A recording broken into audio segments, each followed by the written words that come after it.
Realidades, una guía práctica y aplicable para resolver las múltiples exigencias de la vida desde una perspectiva bíblica.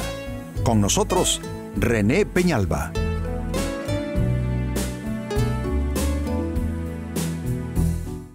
Amigos de Realidades, sean todos bienvenidos. Para esta ocasión, nuestro tema, un mal adherido a nosotros. Muchas veces, inadvertidamente, estamos portando alguna clase de mal, un mal que se expresa, un mal que se manifiesta y que vamos como irradiando, como soltando sobre las demás personas. Y como dije, esto a veces sucede de manera inconsciente, inadvertidamente, pero no significa que no podamos nosotros recibir el suficiente discernimiento en Dios como para poder descubrir y combatir cualquier clase de mal adherido a nosotros. Hoy particularmente quiero referirme a una clase de mal, un mal adherido a nosotros.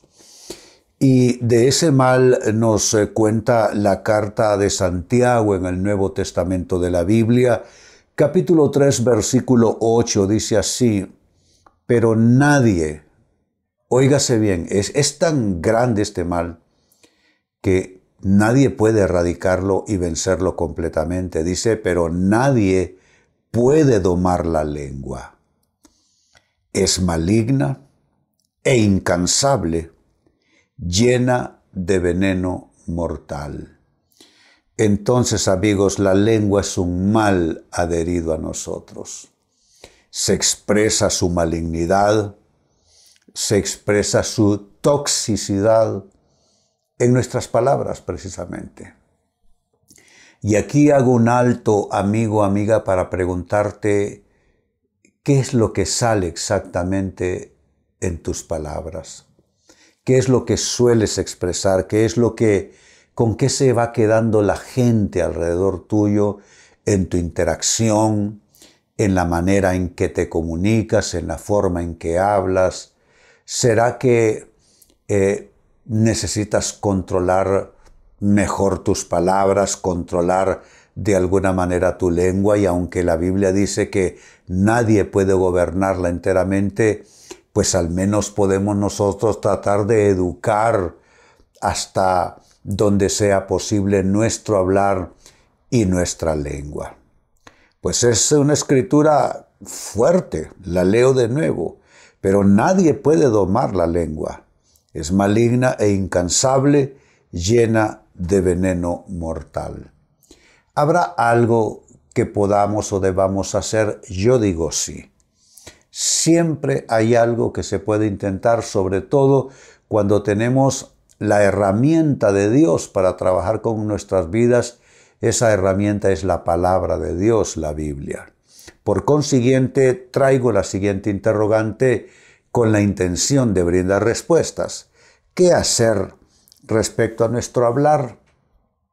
¿Qué podemos hacer respecto a nuestra manera de expresarnos en términos de palabras? Muy bien, trabajemos con eso. Y como primera respuesta, ¿qué hacer respecto a nuestro hablar?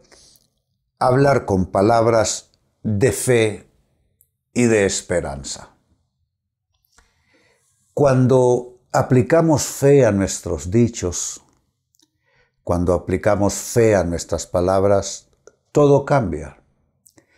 Si antes había un hablar iracundo, un hablar en amargura, con reclamo constante, cuando tú dices, no, yo cambiaré todo esto por un hablar de fe, por un hablar de esperanza, entonces tú cambias absolutamente tu léxico. Es que hasta el tono de tu voz va a cambiar y, por supuesto, la atmósfera en la cual tú te mueves, en la cual tú estás interactuando con otros, esa atmósfera cambia.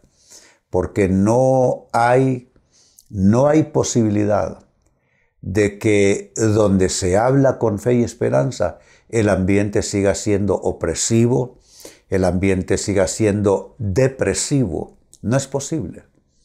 La fe es poderosa y cuando la fe se pone en palabras, las palabras son un vehículo que hacen de la fe algo poderosísimo. Es que la fe no es para tenerla encapsulada en nuestro corazón.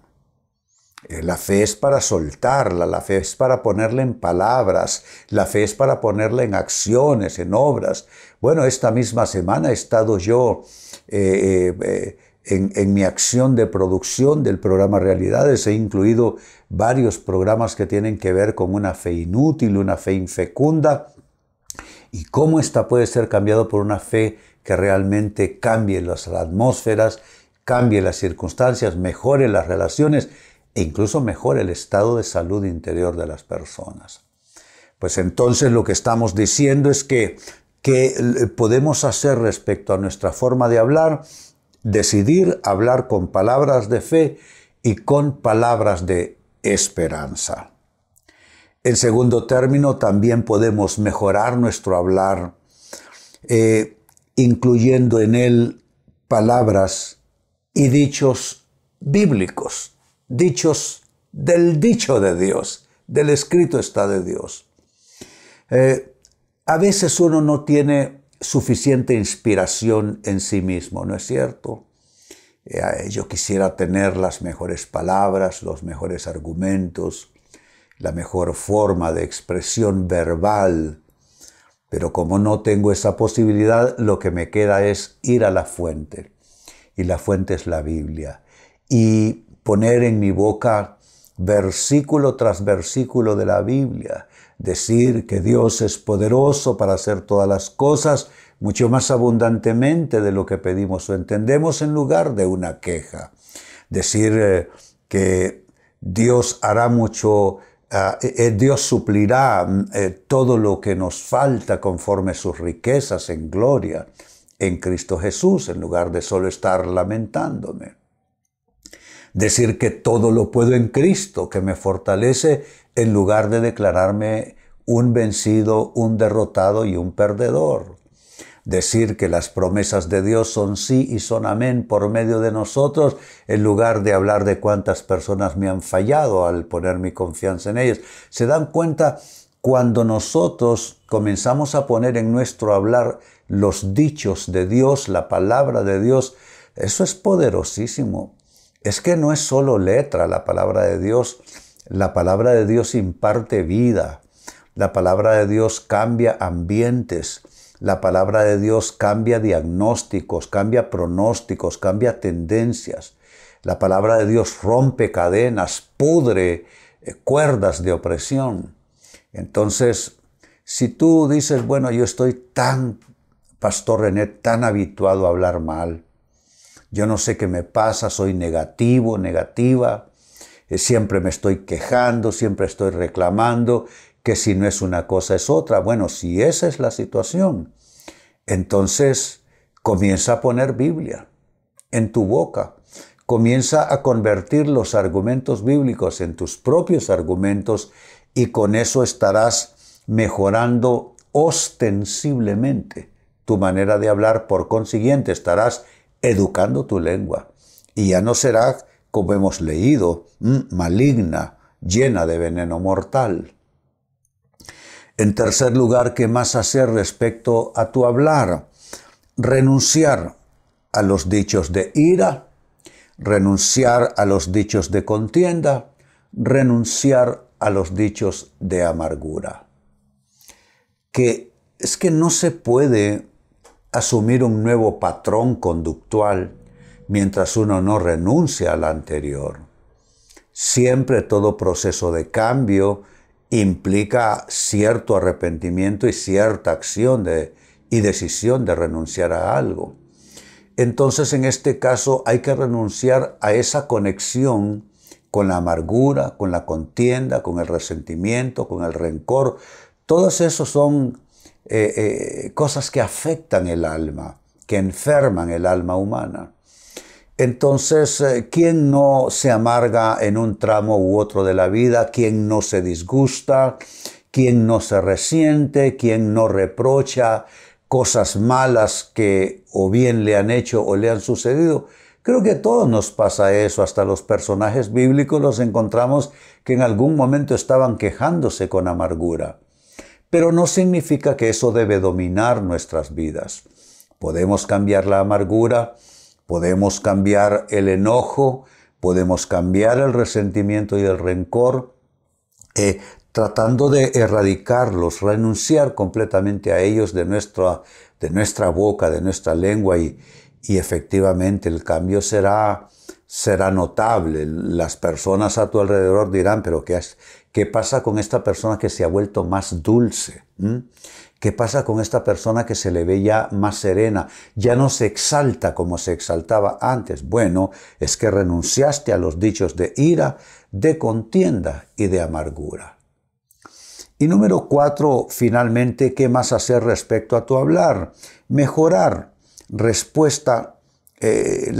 respuesta o tu respuesta a las presiones de la vida. Y yo me incluyo, mejorar nuestra respuesta, mejor lo digo así, nuestra respuesta a las presiones de la vida.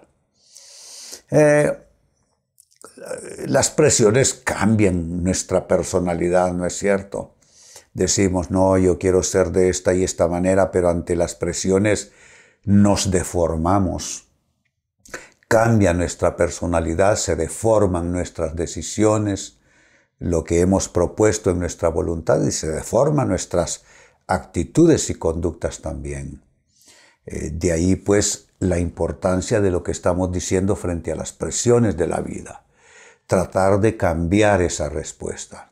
¿Tenemos que responder a las presiones con enojo? No necesariamente. Podemos responder con fe, como ya dijimos. ¿Tenemos que responder con reclamos y reproches? No necesariamente. Podemos responder con frases esperanzadas y esperanzadoras también. Es que, amigos, en esta vida casi todo se basa en decisiones que tomemos. Hay quienes simplemente se dejan llevar por la corriente. Ni cuenta se dan cómo no solo se perjudican a sí mismos con la manera en que hablan, pero también están afectando a quienes les rodean. Tomemos conciencia, evaluémonos, observémonos cómo actuamos, cómo vivimos, cómo hablamos especialmente. Para operar cambios, la palabra de Dios nos puede ayudar a operar grandes cambios. Así es que vuelvo al texto bíblico de inicio, carta de Santiago, capítulo 3, versículo 8, dice Santiago, pero nadie puede domar la lengua. Bueno, no intentemos domarla, pero intentemos controlarla, intentemos gobernarla, intentemos educarla. Sigue diciendo al describir la lengua, es maligna e incansable, llena de veneno mortal. Bien lo dice la Biblia en otra de sus partes, que la vida y la muerte están en poder de la lengua. Uno puede promover vida, promover bendición, o uno puede promover enfermedad, esparcir contaminación y malos gérmenes, moral y espiritualmente hablando. Pues con la base de esta escritura hemos estado trabajando con la interrogante qué hacer respecto a nuestro hablar, porque yo creo que todos necesitamos mejorar en esto. No creo que haya uno solo, ni siquiera uno, que esté ya del otro lado de este proceso de trato con su forma de hablar. Todos lo necesitamos. Y respecto a la pregunta, ¿qué hacer respecto a nuestro hablar? Les he dado 4 respuestas, 4 planteamientos. Perfectamente pueden ser puestos en práctica, que son los siguientes. 1, hablar con palabras de fe y esperanza. Esto tiene que ser muy intencionado de tu parte. 2, hablar con palabras y con dichos bíblicos. Si no tenemos suficiente buen hablar, un hablar edificante, un hablar que inspire, pues tomemos esa inspiración de los dichos de Dios en su palabra y sustituyamos nuestros dichos enfermizos, contaminantes, con los dichos de la palabra de Dios. 3. Renunciemos a los dichos de ira, de contienda y de amargura. Y número 4, pues hay que mejorar nuestra respuesta a las presiones de la vida. Rompamos con los malos hábitos de responder con enojo y a la frustración pongámosle el bálsamo de dichos de fe, de esperanza y de verdadera edificación. Amigos, con esto cierro el tema, de igual manera me despido y les recuerdo que nuestro enfoque de hoy ha sido titulado Un mal adherido a nosotros. Hemos presentado Realidades con René Peñalba. Puede escuchar y descargar este u otro programa en renépenalba.net.